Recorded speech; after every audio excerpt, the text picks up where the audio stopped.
Today, it's all about the crazy codes, tricks, and glitches in Pac-Land. But hey, keep it under your hat, because it's a secret to everybody.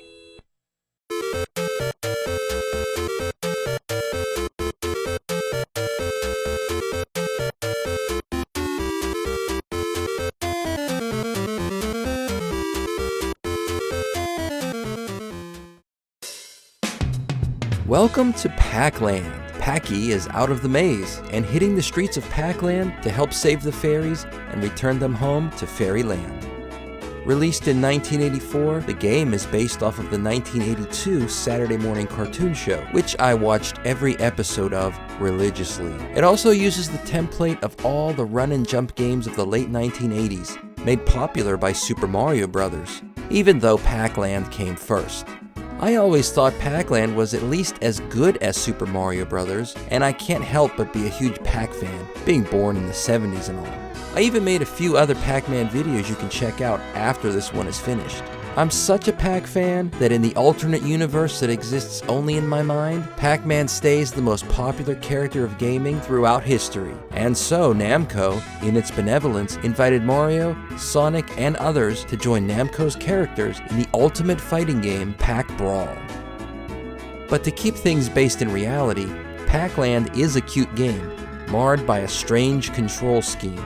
But despite that, Pac-Land had several home versions released, and the games have a few tricks and glitches that you can try out to make the game a little more fun. Specifically, there's 3 versions of the game that have secrets in them. First up, Pac-Land for the family computer. This version is actually the worst one of all, and one of the worst family computer games ever. The graphics don't resemble the arcade, everything is missized, the timer is extra short, and you use the B and A buttons to run, and the D-pad makes you jump, copying the arcade control scheme. The easiest of these tricks on the family computer version of Pac-Land is the purple flower. Simply let all of your time run out and it will fall from the sky. But be careful, because when time is up, Sue, the purple ghost, will attack you. The flower is worth 300 points, and this is the only way to make it appear in the game.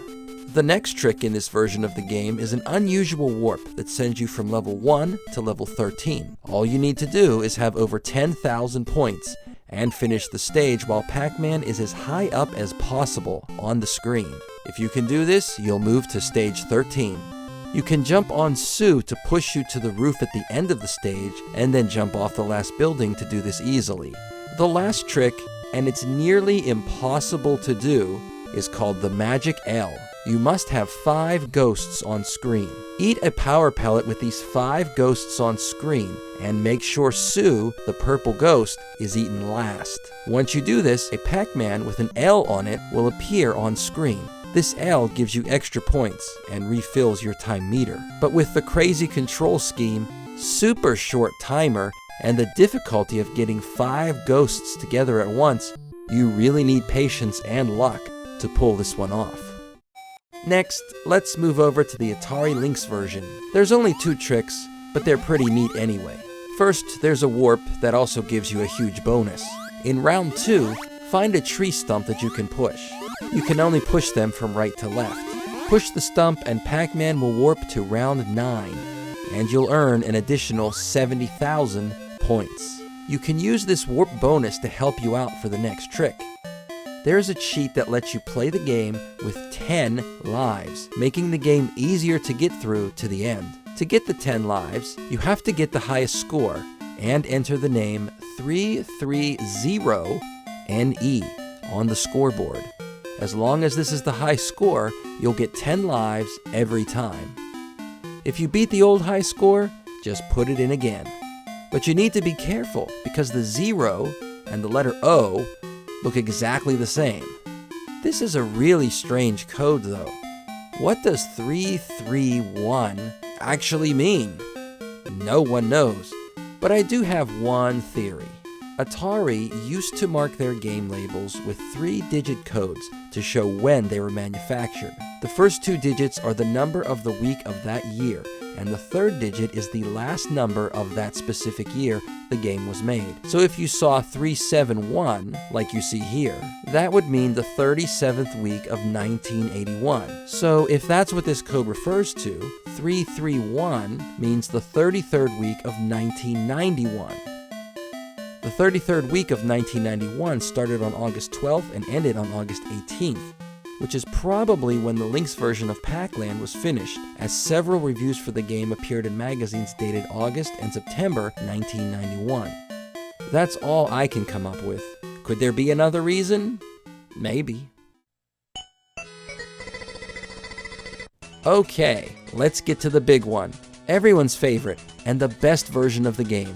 The one for the TurboGrafx-16, and known in Japan as the PC Engine. There are a few differences between the American and Japanese versions, so please pay attention closely. Everything revolves around the initial code that takes you to the level select menu. At the title screen, hold 1 and 2, then press Run.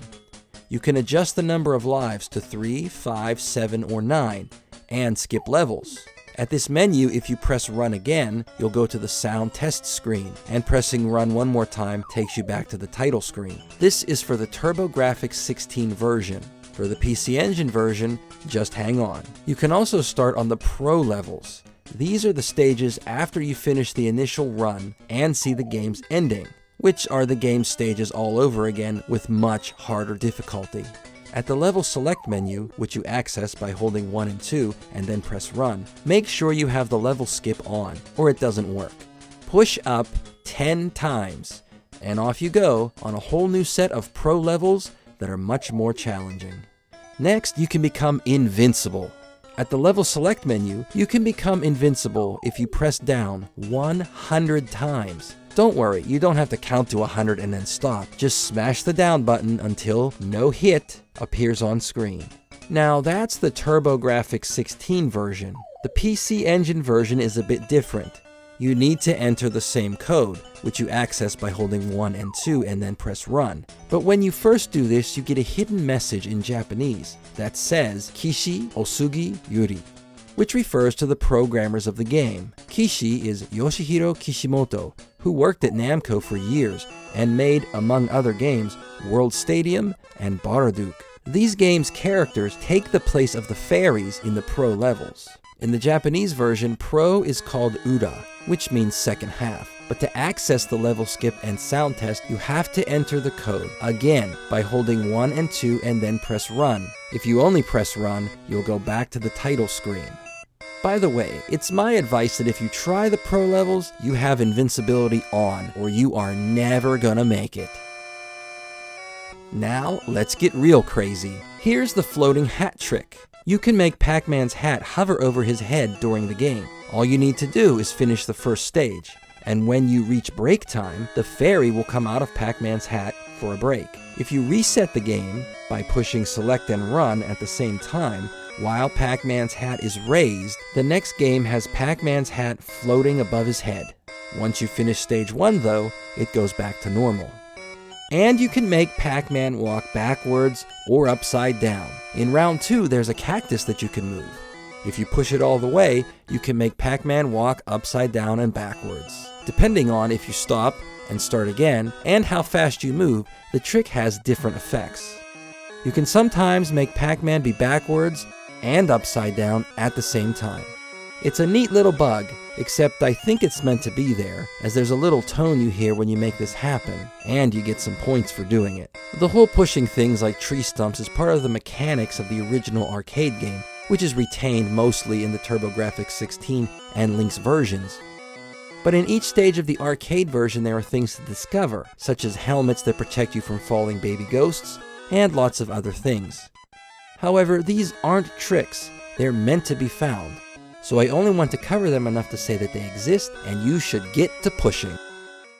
If you want to try the arcade version, the easiest route would be Namco Museum Volume 4 for the Sony PlayStation, which was also re-released on PSN. The game lets you use a modern Super Mario-style control scheme. And while we're on the topic of Namco Museum, it's not related to Pac-Land, but on Volume 4, if you hold L and R and then power on the PlayStation until the game starts up, you'll see a strange opening for another game in Volume 4 called Genpei Toma Den, known in English as Genji and the Heikei Clan. This replaces the standard opening and is really weird and cool. It's definitely worth trying out. To wrap up this video, one final trick. At the break time, you can get a point bonus for jumping up right at the end. The closer Pac-Man is to the ground without touching it gives you a higher bonus. The highest bonus is 7,650 points. In the Japanese language, 765 can be read as Na-mu-ko, or said quickly, Namco. It's a little nod to the company name, and a nice piece of trivia you can pull out the next time you take a visit down to Pac-Land. If you like this video, leave a comment and tell me why. Give a thumbs up and subscribe. Then you can check out the latest video or one from the archive. We'll see you there.